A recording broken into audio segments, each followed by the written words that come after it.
Delegates are kindly requested to take their seats.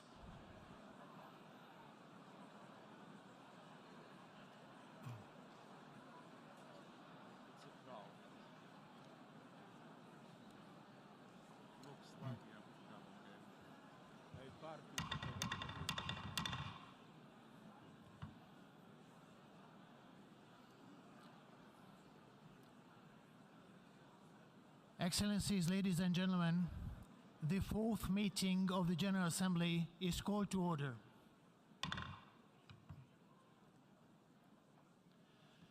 Before proceeding further, I would like to remind members that masks are to be worn by the attendees at all times when indoors, except when directly addressing the meeting. Due to the temporary closure of the east side emergency doors, in the event of fire or an emergency which requires an evacuation, please use the west side emergency doors and the stairway next to the elevator banks. Those in the third and fourth balconies, please use the stairway next to the elevator banks. Before proceeding to the general debate, as announced in the journal, the General Assembly will hear an introduction by the Secretary General of his annual report on the work of the organization. Under agenda item 113, in accordance with the resolution 51/241 and notwithstanding of provisions in decision 77/504. We shall proceed accordingly. Now I give the floor to the Secretary General of the United Nations, His Excellency Mr. Antonio Guterres.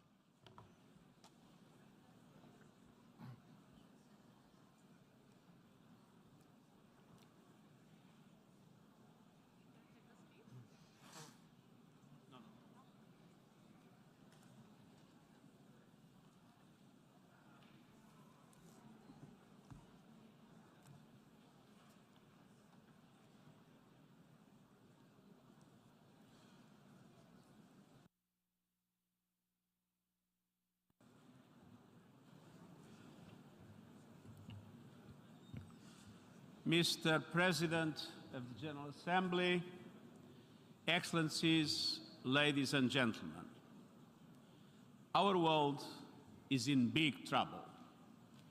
Divides are growing deeper, inequalities are growing wider, and challenges are spreading farther. But as we come together in a world teeming with turmoil, an image of promise and hope comes to my mind.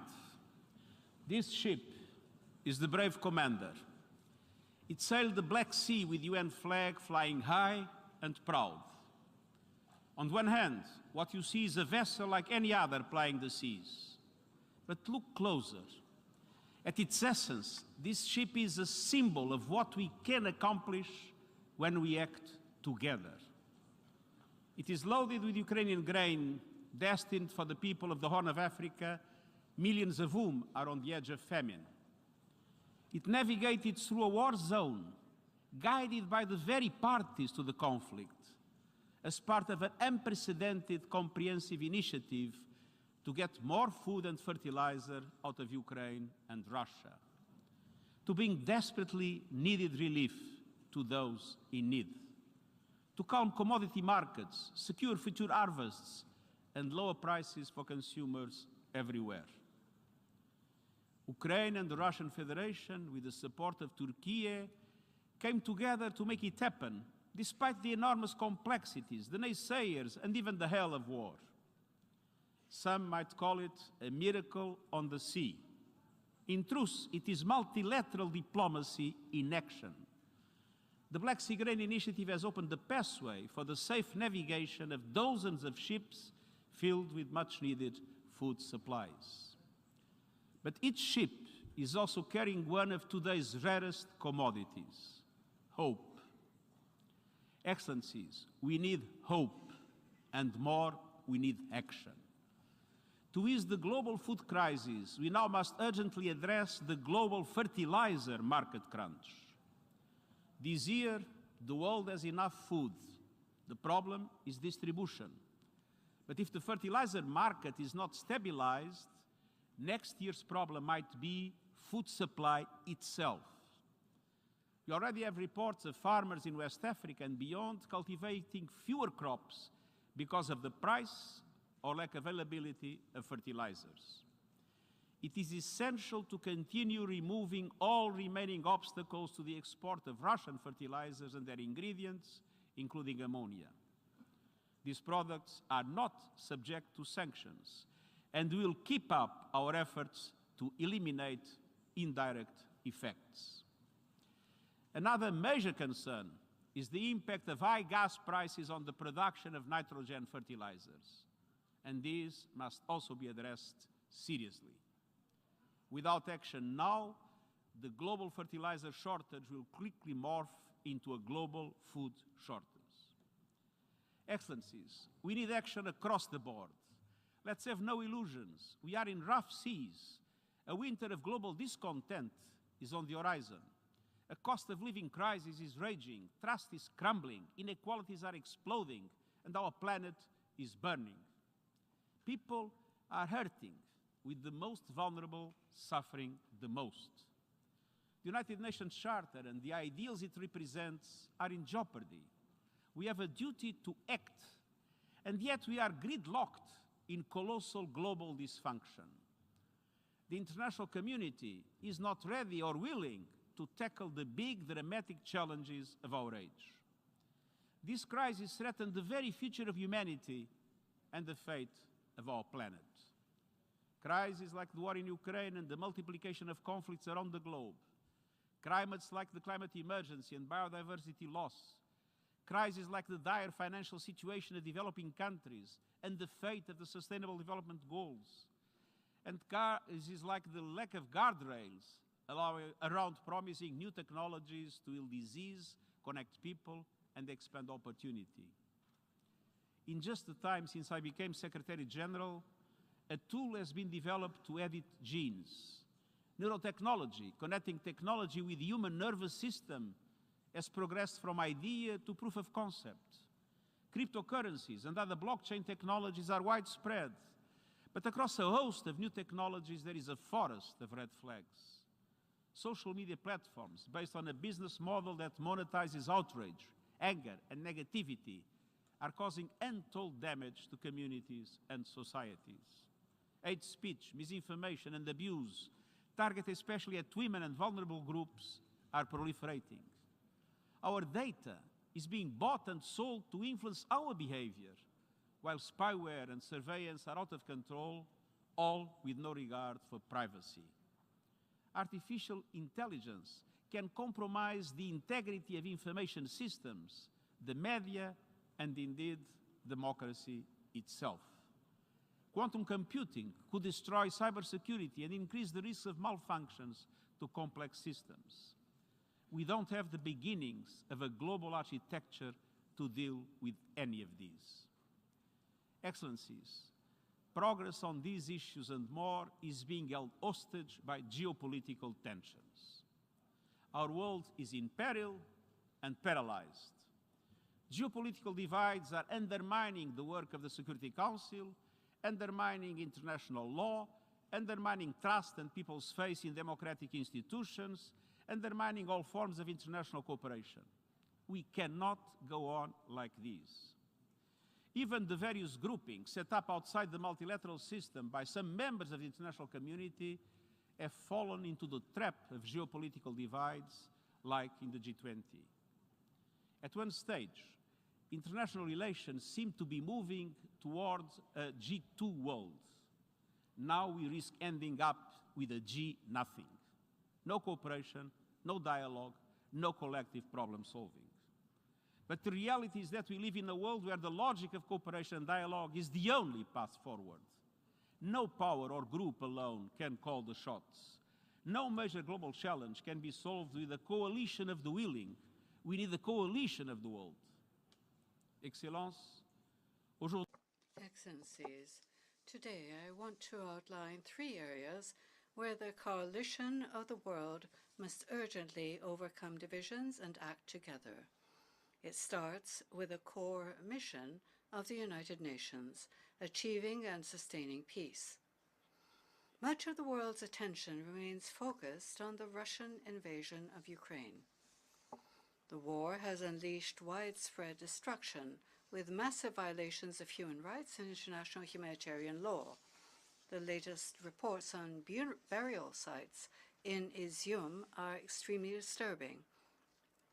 The fighting has claimed thousands of lives, millions have been displaced, billions across the world are affected. We are seeing the threat of dangerous divisions between West and South. The risks to global peace and security are immense. We must keep working for peace in line with the United Nations Charter and international law.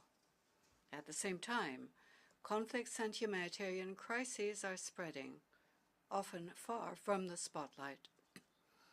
The funding gap for a global humanitarian appeal stands at $32 billion, the widest gap ever.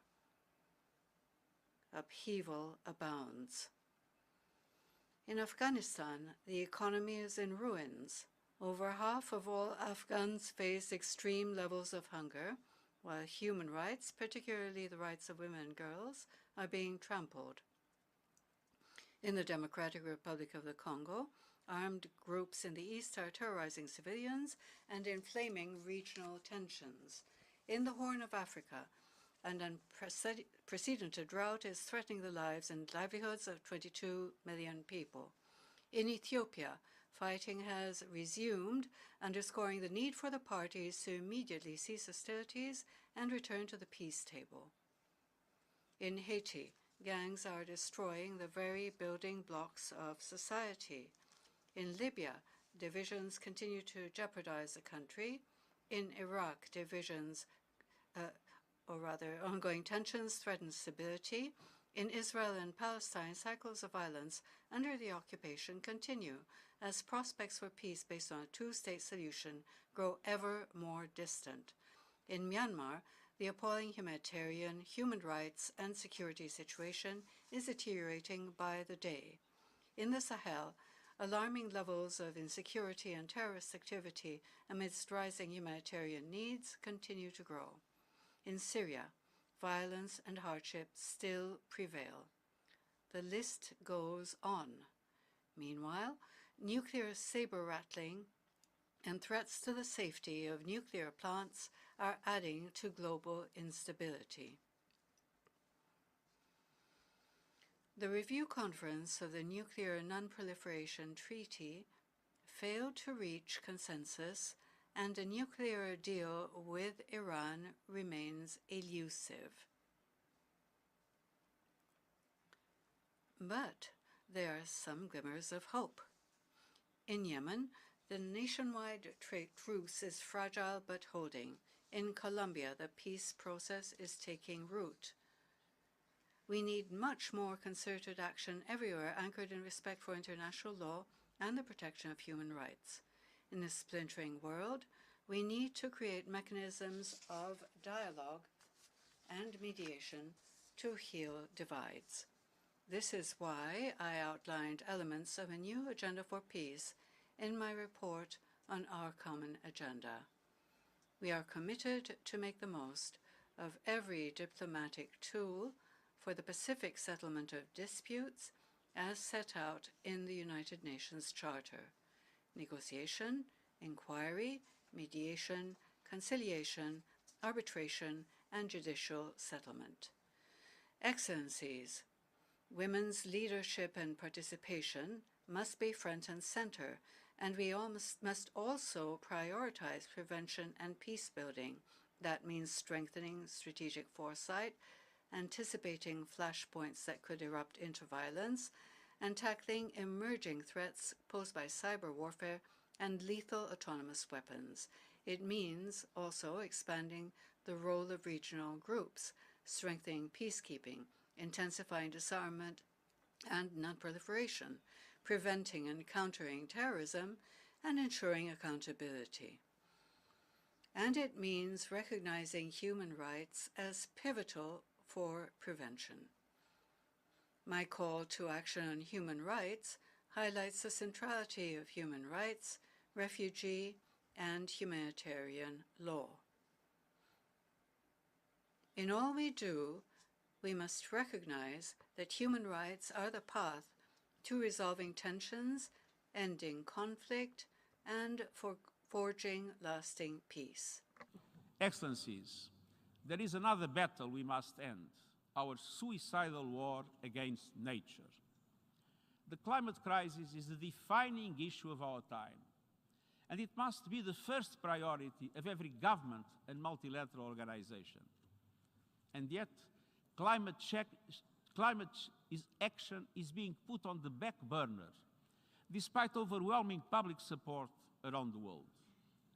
Global greenhouse gas emissions need to be slashed by 45% by 2030 to have any hope of reaching net zero emissions by 2050. And yet, emissions are going up at record levels, on course to a 14% increase this decade. We have a rendezvous with climate disaster. I recently saw it with my own eyes in Pakistan, where 1/3 of the country is submerged by a monsoon on steroids. We see it everywhere. Planet Earth is a victim of scorched earth policies. The past year has brought us Europe's worst heat wave since the Middle Ages. Mega drought in China, the United States and beyond. Famine stalking the Horn of Africa. 1 million species at risk of extinction. No region is untouched. And we ain't seen nothing yet. The hottest summers of today may be the coolest summers of tomorrow. Once-in-a-lifetime climate shocks may soon become once-a-year events. And with every climate disaster, we know that women and girls are the most affected. The climate crisis is a case study in moral and economic injustice. The G20 emits 80% of all greenhouse gas emissions.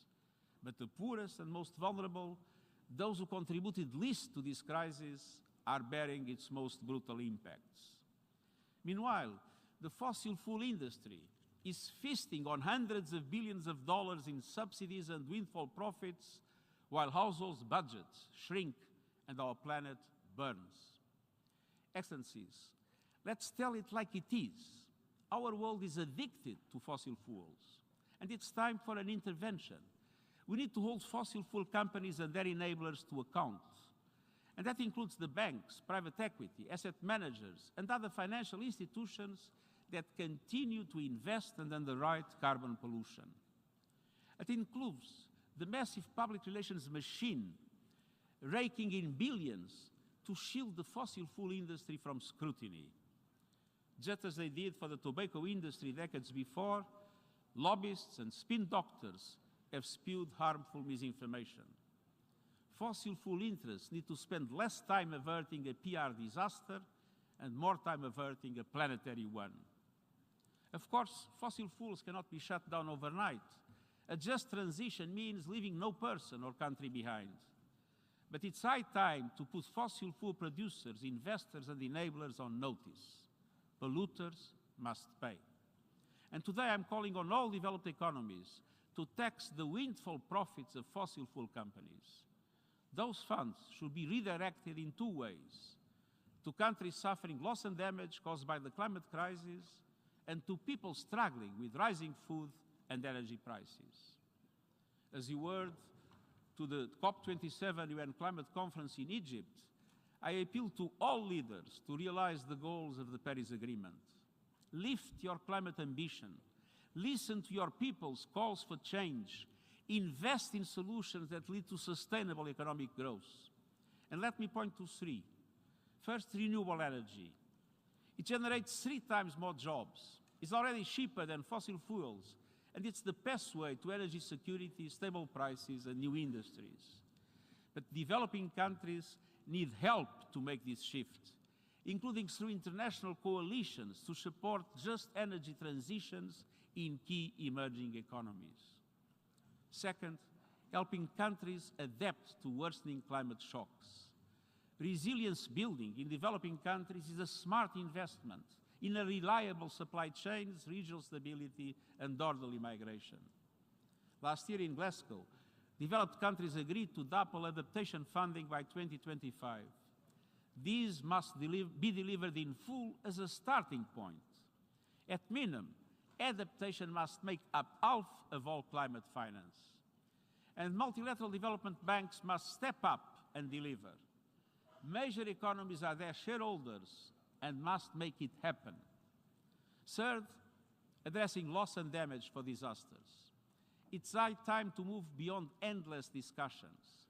Vulnerable countries need meaningful action. Loss and damage are happening now, hurting people and economies now, and must be addressed now, starting at COP27. This is a fundamental question of climate justice, international solidarity, and trust. And at the same time, we must make sure that every person, community, and nation has access to effective early warning systems within the next 5 years. And we must address the biodiversity crisis by making the December UN Biodiversity Conference a success. The world must agree on a post-2020 global biodiversity framework, one that sets ambitious targets to halt and reverse biodiversity loss, provides adequate financing, and eliminates harmful subsidies that destroy ecosystems on which we all depend. And I also urge you to intensify efforts to finalize an international legally binding agreement to conserve and sustainably use marine biological diversity. We must protect the ocean now and for the future. Excellencies, the climate crisis is coming on top of other heavy weather. A once-in-a-generation global cost of living crisis is unfolding, turbocharged by the war in Ukraine. Some 94 countries, home to 1.6 billion people, many in Africa, face a perfect storm. Economic and social fallout from the pandemic, soaring food and energy prices, crashing debt burdens, spiraling inflation, and the lack of access to finance. These cascading crises are feeding on each other, compounding inequalities, creating devastating hardship, delaying the energy transition, and threatening global financial meltdown. Social unrest is inevitable, with conflict not far behind. And it doesn't have to be this way. A world without extreme poverty, want, or hunger is not an impossible dream. It is within reach. This is the world envisaged by the 2030 Agenda and the Sustainable Development Goals. But it is not the world we seem to have chosen. Because of our collective decisions, sustainable development everywhere is at risk. The SDGs are issuing an SOS. Even the most fundamental goals on poverty, hunger, and education are going into reverse. More people are poor, more people are hungry, more people are being denied health care and education. Gender equality is going backwards, and women's lives are getting worse, from poverty to choices around sexual and reproductive health to their personal security. Excellencies, developing countries are getting hit from all sides, and we need concerted action. Today, I'm calling for the launch of an SDG stimulus led by the G20 to massively boost sustainable development for developing countries. The upcoming G20 summit in Bali is the place to start. This SDG stimulus has 4 components. First, multilateral development banks, the World Bank and regional counterparts must increase concessional funding to developing countries linked to investments in the Sustainable Development Goals. And the banks themselves need more finance immediately. And then they need to lift their borrowing conditions and increase their appetite for risk so the funds reach all countries in need. Developing countries, particularly small island developing states, face too many obstacles in accessing the finance they need to invest in their people and their future. Second, debt relief. The debt service suspension initiative should be extended and enhanced. But we also need an effective mechanism of debt relief for developing countries, including middle-income countries in debt distress. Creditors should consider debt reduction mechanisms, such as debt climate adaptation swaps. And this could have saved lives and livelihoods in Pakistan, which is drowning not only in floodwater, but in debt. Lending criteria should go beyond gross domestic product and include all the dimensions of vulnerability that affect developing countries.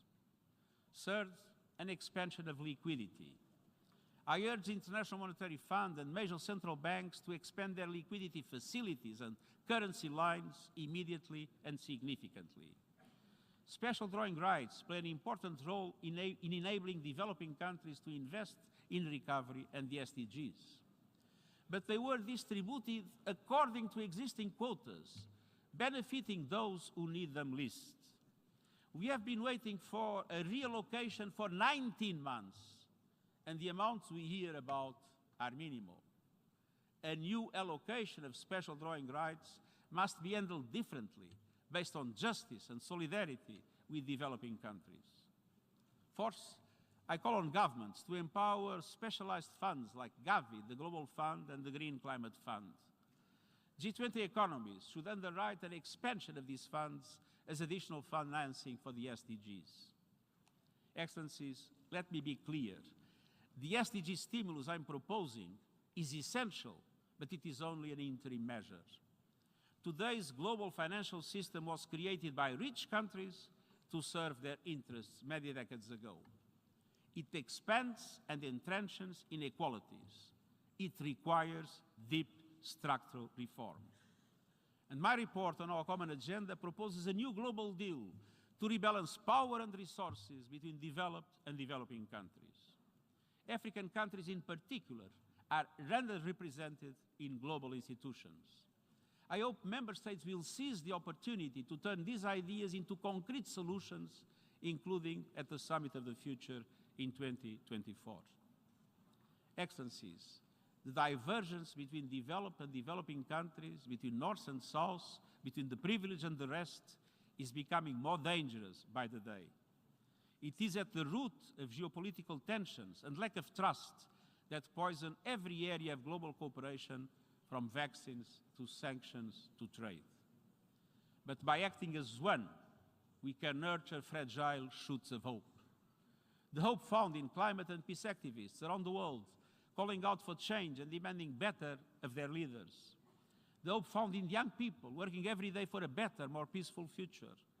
The hope found in women and girls leading and fighting for those still being denied their basic human rights. The hope found throughout civil society seeking ways to build more just and equal communities and countries. And the hope found in science and academia racing to stay ahead of deadly diseases and then the COVID-19 pandemic. The hope found in humanitarian heroes rushing to deliver life-saving aid around the world. The United Nations stands with them all. We know lofty ideals must be made real in people's lives, so let's develop common solutions to common problems, grounded in goodwill, trust, and the rights shared by every human being. Let's work as one, a coalition of the world, as United Nations. Thank you.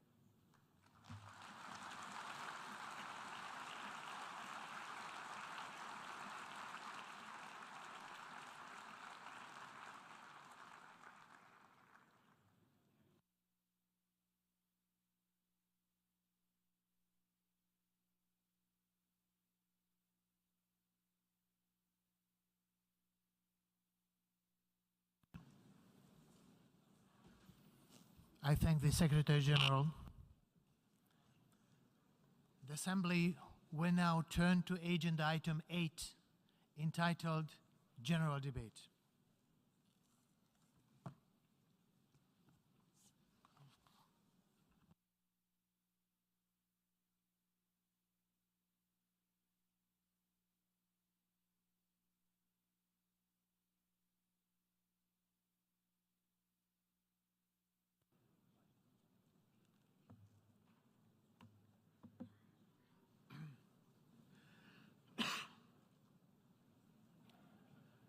Mr. Secretary General,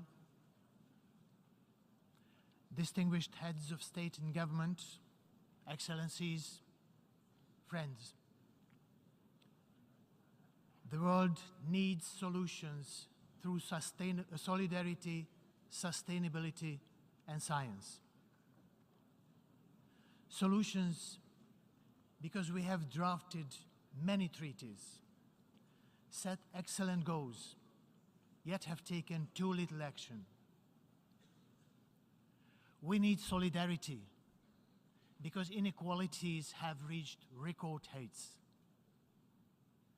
We need sustainability because we owe it to our children to leave behind a livable world.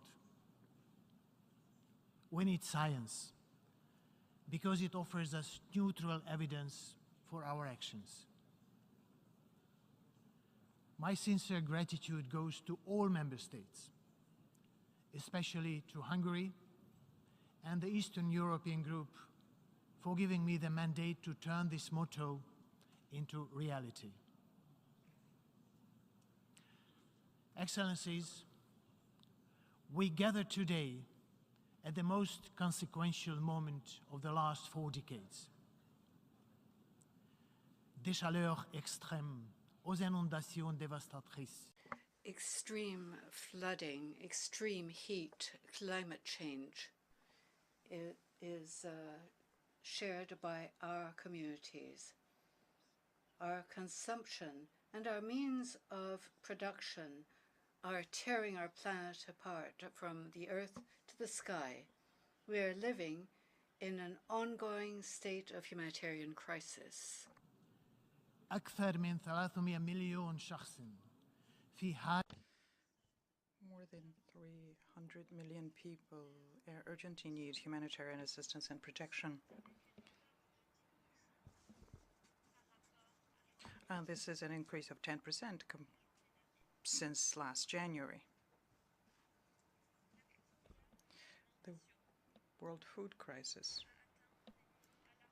has reached an alarming level because of climate change, conflict, and the COVID-19 pandemic. الأشهر الستة الماضية دفع تضخم أسعار الغذاء والطاقة. The food and the energy crisis have pushed at least 70 million people into poverty. Inflation, in the meantime, is at the highest level over the past 40 years. 1/4 of the entire population of the planet is living in conflict areas, in areas where armed hostilities take place or where there is political instability. Violence has rarely been as harsh throughout the world before. Have imagined that war would return to Europe, that the nuclear threat would be back in political discourse to settle a dispute with a neighbor. It has been 203 days since the General Assembly adopted a resolution condemning the military aggression against Ukraine. Unfortunately, the bloodshed and the suffering have not stopped yet. In that time, the United Nations, as we heard, and its partners have offered food and shelter to millions of refugees from that country. A landmark agreement on commercial grain exports from the world's best breadbasket offers hope. Diplomacy is at work to release fertilizers so that the shortage we see today do not become the famines of the next year. UN nuclear inspectors are at one of Europe's key nuclear sites, preventing a possible catastrophe. Excellencies, the theme of our 77th General Debate is a watershed moment, transformative solutions to interlocking challenges. I stand in solidarity with the people of Pakistan, where devastating floods washed away hundreds of villages. You have seen the heart-wrenching scenes of devastation. This can be a window into our future. However, in tackling climate change, we have the solutions. These are rooted in the advancement we have made in science cooperation and climate diplomacy. But we have to want to put them in practice. The International Panel on Climate Change has proven an invaluable tool for supporting political decisions to combat climate change and to adapt to its consequences. We should consider replicating its success in the areas of water, energy, food, and biodiversity. This would give us a universally accepted scientific foundation for action. Once this high-level week is over, I plan to launch a series of consultations with the scientific community, asking them to help us, bringing the knowledge from microscopes to microphones. The 77th session of the General Assembly will be key to preparing the SDG Summit in 2023 and the Summit of the Future in 2024. Next year, we will assess SDG 6 at the UN Water Conference, the first since 1977. This call could not be more urgent. Water is set to be the next major driver of conflict worldwide. The problem of water is threefold: too much, not enough, not safe. We have the chance to make a difference in the lives of 2.1 billion people who lack access to clean water. Let us cooperate to make the Water Action Agenda as transformational, practical, and actionable as possible. During this session, we will also assess the Sendai framework and come to conclusions to improve resilience against disasters. It is vital that these opportunities lead to substantive outcomes.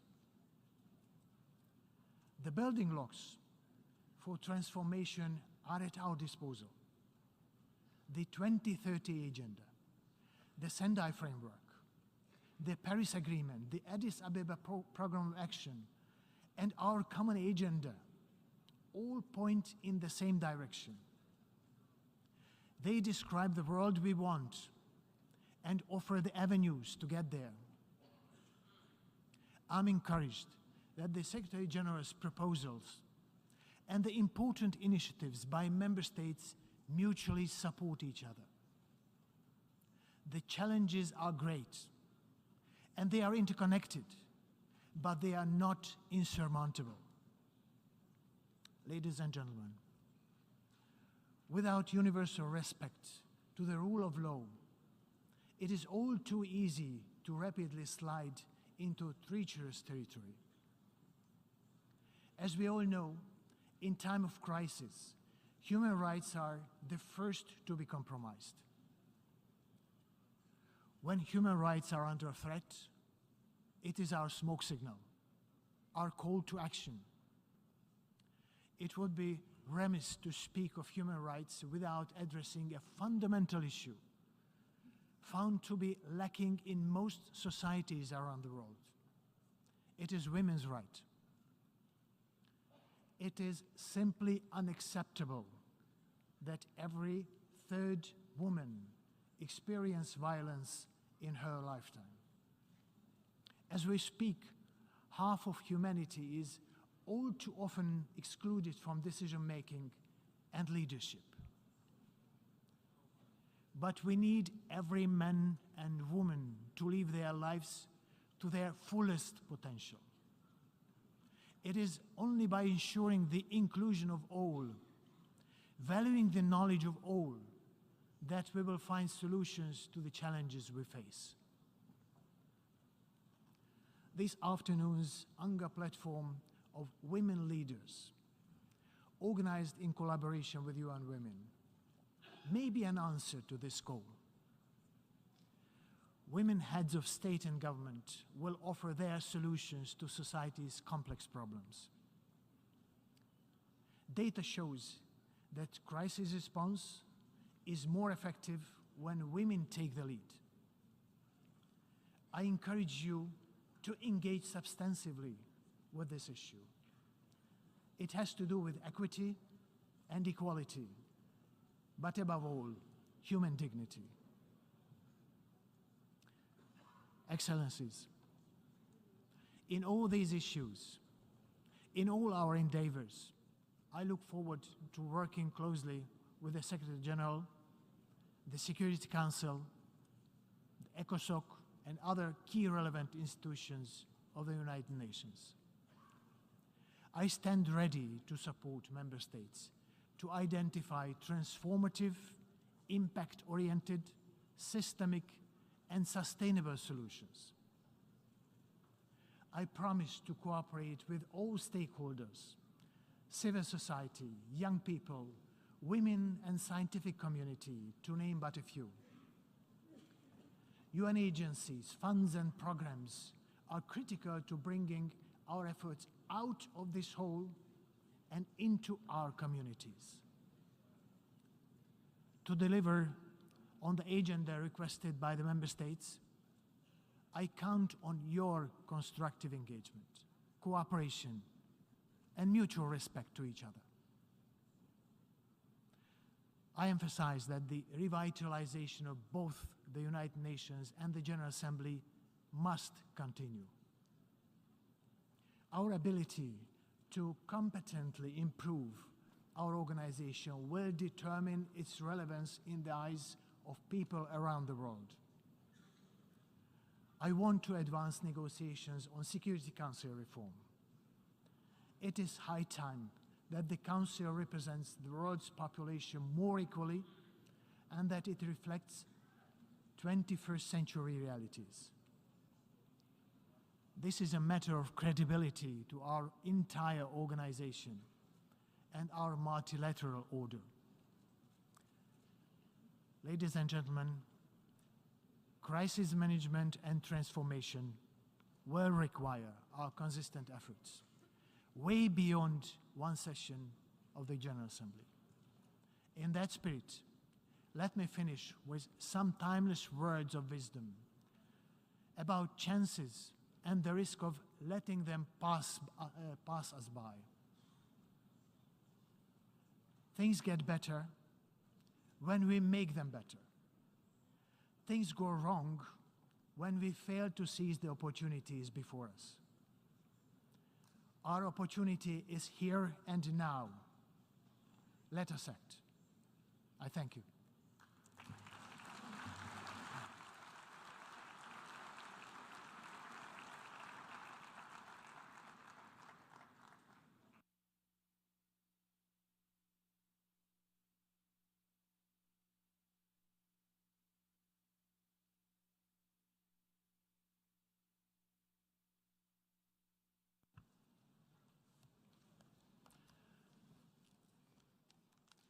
Distinguished delegates, before giving the floor to the first speaker for this morning, I would like to remind members that the list of speakers for the general debate has been established on the agreed basis that statements should be no longer than 15 minutes to enable all speakers to be heard in a given meeting. Within this time frame, I would like to appeal to speakers to deliver their statement at a reasonable pace so that interpretation into the other official United Nations languages may be provided properly. I would also like to draw your attention to the General Assembly at previous sessions, namely that the practice of expressing congratulations inside the General Assembly hall after a speech has been delivered is strongly discouraged. After delivering their statements from the rostrum, speakers are invited to exit the General Assembly hall through room GA200, located behind the podium, before returning to their seats. May I take it that the General Assembly agrees to proceed in this manner during the general debate of the 77th session? It is so decided. Finally, I should like to draw the attention of members that during the general debate, official photographs of all the speakers are taken by the Department of Global Communications. Members interested in obtaining these photographs are requested to contact the Photo Library of the United Nations. The Assembly will hear an address by His Excellency Jair Bolsonaro, President of the Federal Republic of Brazil. I request the protocol to escort His Excellency.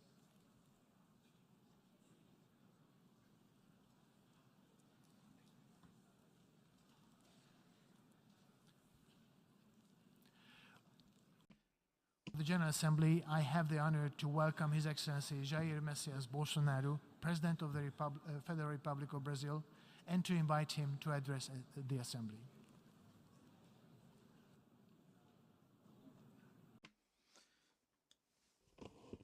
Hello, testing the English channel. This is the English channel.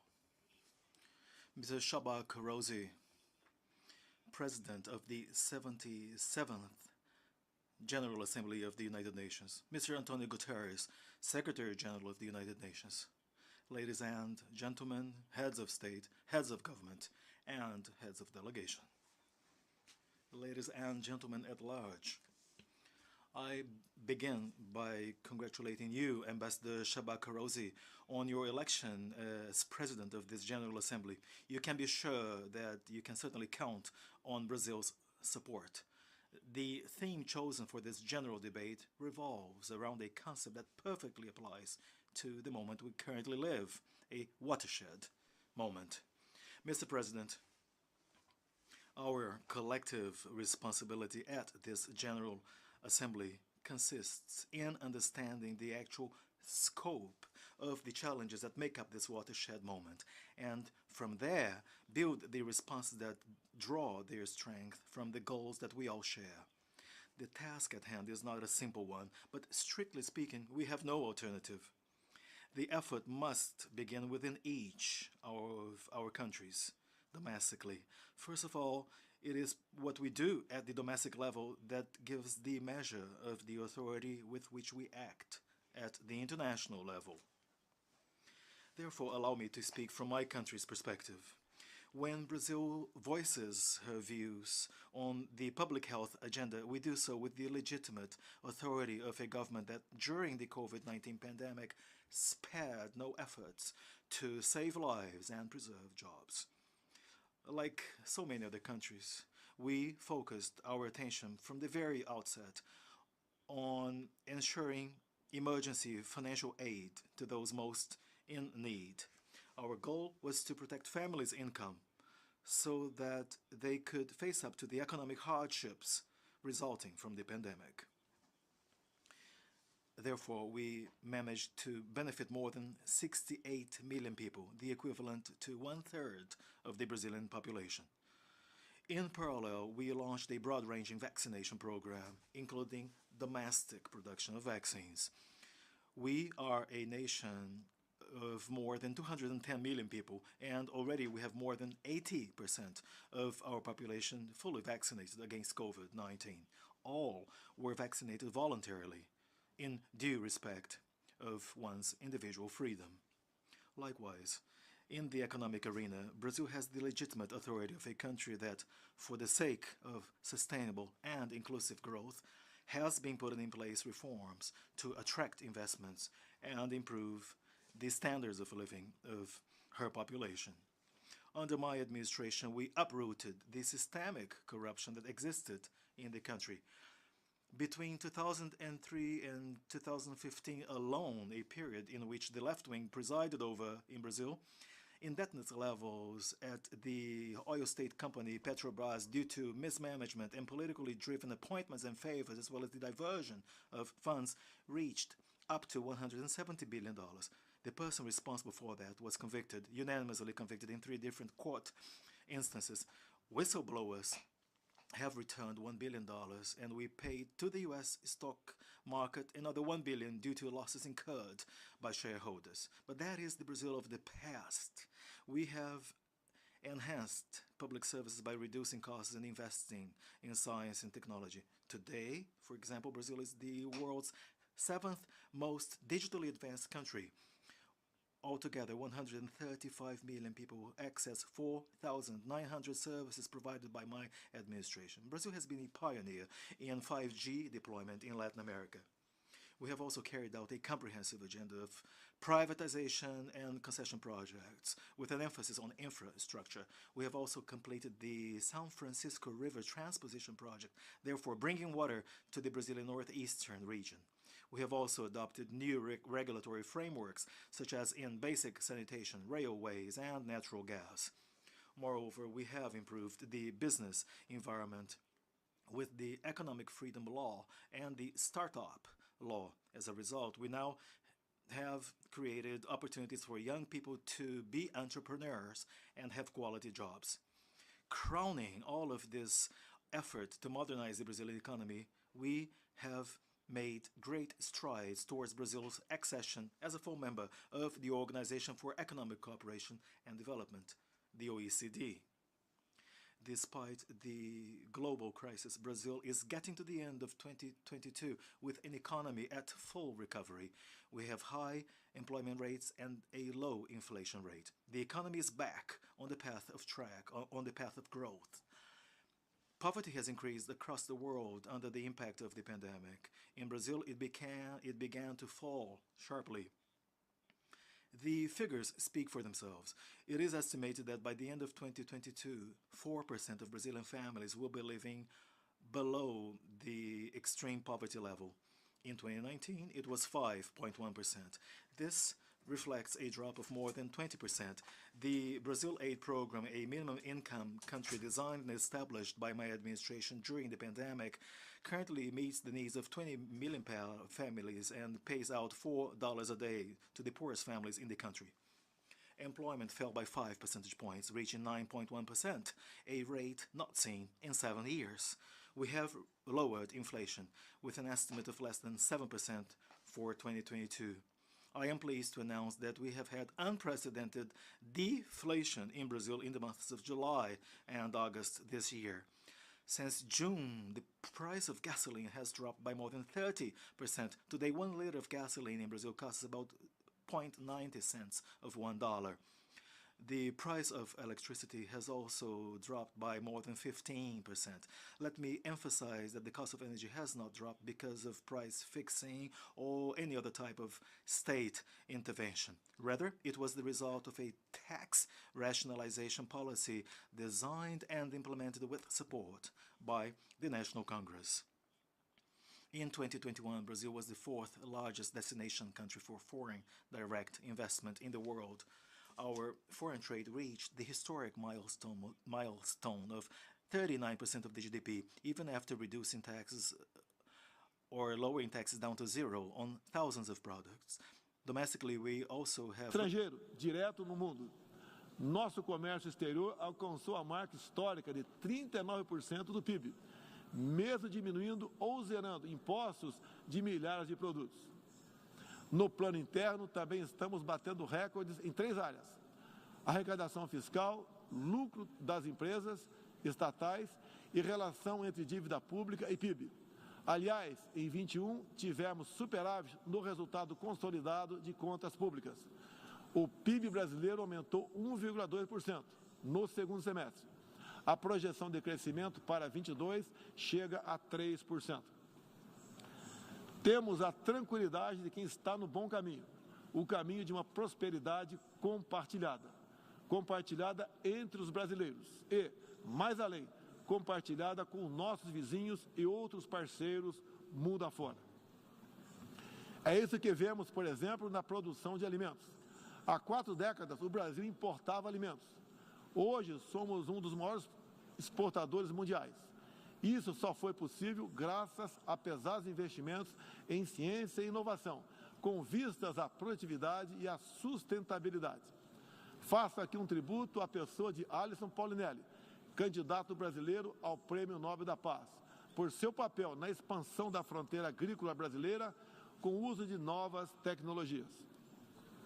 Este ano, o Brasil já começou a colheita da maior safra de grãos da nossa história. Estima-se pelo menos 270 milhões de toneladas.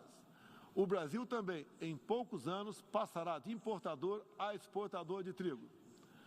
Para o período de 22-23, a previsão é que a produção total ultrapasse os 300 milhões de toneladas. Como afirmou a diretora-geral da Organização Mundial do Comércio, em recente visita que nos fez, se não fosse o agronegócio brasileiro, o planeta passaria fome, pois alimentamos mais de 1 bilhão de pessoas ao redor do mundo. O nosso agronegócio é orgulho nacional.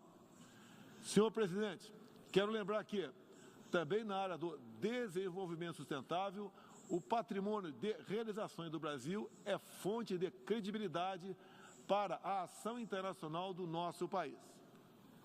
Em matéria de meio ambiente e desenvolvimento sustentável, o Brasil é parte da solução e referência para o mundo. 2/3 de todo o território brasileiro permanece com vegetação nativa, que se encontra exatamente como estava quando o Brasil foi descoberto em 1500.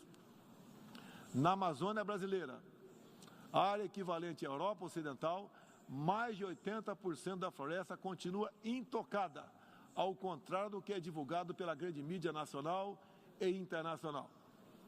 É fundamental que, ao cuidarmos do meio ambiente, não esqueçamos das pessoas. A região amazônica abriga mais de 20 milhões de habitantes, entre eles indígenas e ribeirinhos, cuja subsistência depende de algum aproveitamento econômico da floresta. Levamos internet a mais de 11 mil escolas rurais e a mais de 500 comunidades indígenas. O Brasil começou sua transição energética há quase meio século, em reação às crises do petróleo daquela época. Hoje temos uma indústria de biocombustíveis moderna e sustentável. Indústria que contribui para a matriz energética mais limpa entre os países do G20. Cerca de 84% da nossa matriz elétrica atualmente é renovável. E esse é o objetivo que muitos países desenvolvidos esperam alcançar somente depois de 2040 ou 2050. No ano passado, o Brasil foi escolhido pelas Nações Unidas como o país campeão da transição energética. Temos capacidade para ser um grande exportador mundial de energia limpa. Contamos com um excedente já em construção, que pode chegar a mais de 100 gigawatts, entre biomassa, eólica, terrestre e solar, além da oportunidade ainda não explorada de eólicas marítimas de 700 gigawatts, com um dos menores custos de produção do mundo. Essas fontes produzirão hidrogênio verde para exportação. Parte dessa energia 100% limpa abre a possibilidade de sermos fornecedores de produtos industriais altamente competitivos, especialmente no Nordeste brasileiro, com uma das menores pegadas de carbono do mundo. A agenda do desenvolvimento sustentável é afetada de várias maneiras pelas ameaças à paz e à segurança internacional. Erguemos as Nações Unidas em meio aos escombros da Segunda Guerra Mundial. O que nos motivava naquele momento era a determinação de evitar que se repetisse o ciclo de destruição que marcou a primeira metade do século XX. Até certo ponto, podemos dizer que fomos bem-sucedidos. Mas hoje, o conflito na Ucrânia serve de alerta. Uma reforma da ONU é essencial para encontrarmos a paz mundial. No caso específico do Conselho de Segurança, após 25 anos de debates, está claro que precisamos buscar soluções inovadoras. O Brasil fala desse assunto com base em uma experiência que remonta aos primórdios da ONU. É pela 11ª vez que ocupamos assento não permanente no Conselho. Temos buscado dar o melhor de nós para a solução pacífica e negociada dos conflitos internacionais. Sempre guiados pela Carta da ONU e pelo direito internacional. O Brasil também tem um longo histórico de participação em missões de paz da ONU. De Suez a Angola, do Haiti ao Líbano, sempre estivemos ao lado da manutenção da paz. Também contribuímos para a paz ao abrirmos nossas fronteiras para aqueles que buscam a chance de reconstruir suas vidas em nosso país. Desde 2018, mais de 6 milhões de irmãos venezuelanos foram obrigados a deixar seu país. Muitos deles vieram para o Brasil. Nossa resposta a esse desafio foi a Operação Acolhida, que se tornou referência internacional. Já são mais de 350 mil venezuelanos que encontraram em território brasileiro assistência emergencial, proteção, documentação e a possibilidade de um recomeço. Todos têm acesso ao mercado de trabalho, a serviços públicos e a benefícios sociais. Nos últimos meses, chegam por dia ao Brasil a pé cerca de 600 venezuelanos, a grande maioria dos quais mulheres e crianças, pesando em média 15 quilos a menos do que tinham antes, fugindo da violência e da fome. A política brasileira de acolhimento humanitário vai além da Venezuela. Temos também recebido haitianos, sírios, afegãos e ucranianos. Senhor presidente, o conflito na Ucrânia já se estende por 7 meses e gera apreensão não apenas na Europa, mas em todo o mundo. Quero, em primeiro lugar, renovar o agradecimento do Brasil aos países que ajudaram na evacuação de brasileiros que se encontravam na Ucrânia quando começou o conflito. Refiro-me especialmente à Eslováquia, Hungria, Polônia, Romênia e República Tcheca. A operação foi exitosa. Não deixamos ninguém para trás, nem mesmo seus animais de estimação. Diante do conflito em si, o Brasil tem se pautado pelos princípios do direito internacional e da Carta da ONU.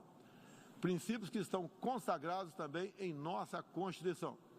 Defendemos um cessar-fogo imediato, a proteção de civis e não combatentes, a preservação da infraestrutura crítica para assistência à população e a manutenção de todos os canais de diálogo entre as partes em conflito. Esses são os primeiros passos para alcançarmos uma solução que seja duradoura e sustentável. Temos trabalhado nessa direção. Nas Nações Unidas e em outros fóruns, temos tentado evitar o bloqueio dos canais de diálogo, causado pela polarização em torno do conflito. É nesse sentido que somos contra o isolamento diplomático e econômico. As consequências do conflito já se fazem sentir nos preços mundiais de alimentos, de combustíveis e de outros insumos. Esses impactos nos colocam a todos na contramão dos objetivos do desenvolvimento sustentável. Países que se apresentavam como líderes da economia de baixo carbono, agora passaram a usar fontes sujas de energia. Isso configura um grave retrocesso para o meio ambiente. Apoiamos todos os esforços para reduzir os impactos econômicos dessa crise. Mas não acreditamos que o melhor caminho seja a adoção de sanções unilaterais e seletivas, contrárias ao direito internacional. Essas medidas têm prejudicado a retomada da economia e afetado os direitos humanos de populações vulneráveis, inclusive em países da própria Europa. A solução para o conflito da Ucrânia será alcançada somente pela negociação e pelo diálogo. Faço aqui um apelo às partes, bem como a toda a comunidade internacional. Não deixe escapar nenhuma oportunidade de pôr fim ao conflito e de garantir a paz. A estabilidade, a segurança e a prosperidade da humanidade correm sério risco se o conflito continuar. Senhor presidente, tenho sido um defensor incondicional da liberdade de expressão. Além disso, no meu governo, o Brasil tem trabalhado para trazer o direito à liberdade de religião para o centro da agenda internacional de direitos humanos. É essencial garantir que todos tenham o direito de professar e praticar livremente sua orientação religiosa, sem discriminação. Quero aqui anunciar que o Brasil abre suas portas para acolher os padres e freiras católicos que têm sofrido perseguição do regime ditatorial da Nicarágua.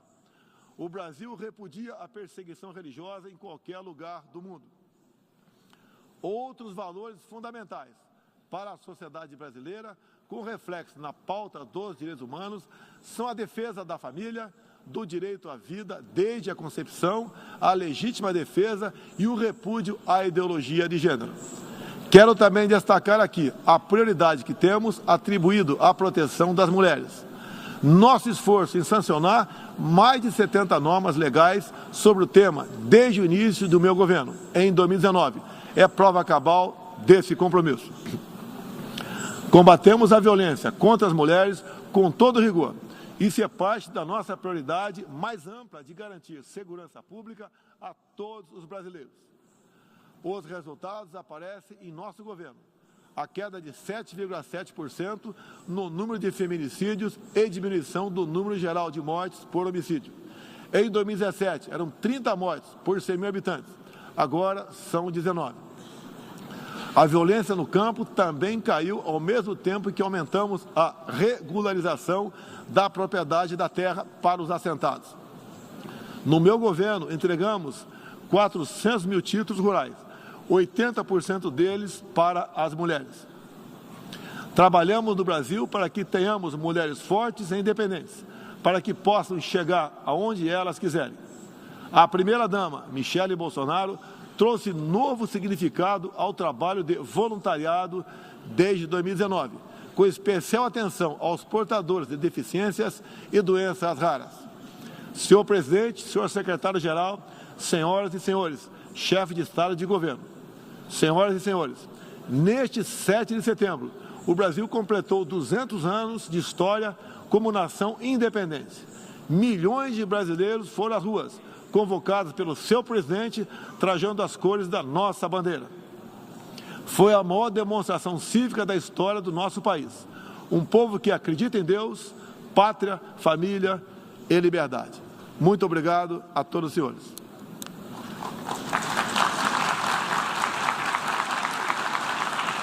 Tá aí, esse foi o discurso do presidente Jair Bolsonaro na abertura da Assembleia Geral da ONU em Nova York. Essas e outras informações você pode conferir nas nossas redes sociais. Fique agora com a programação da TV Brasil.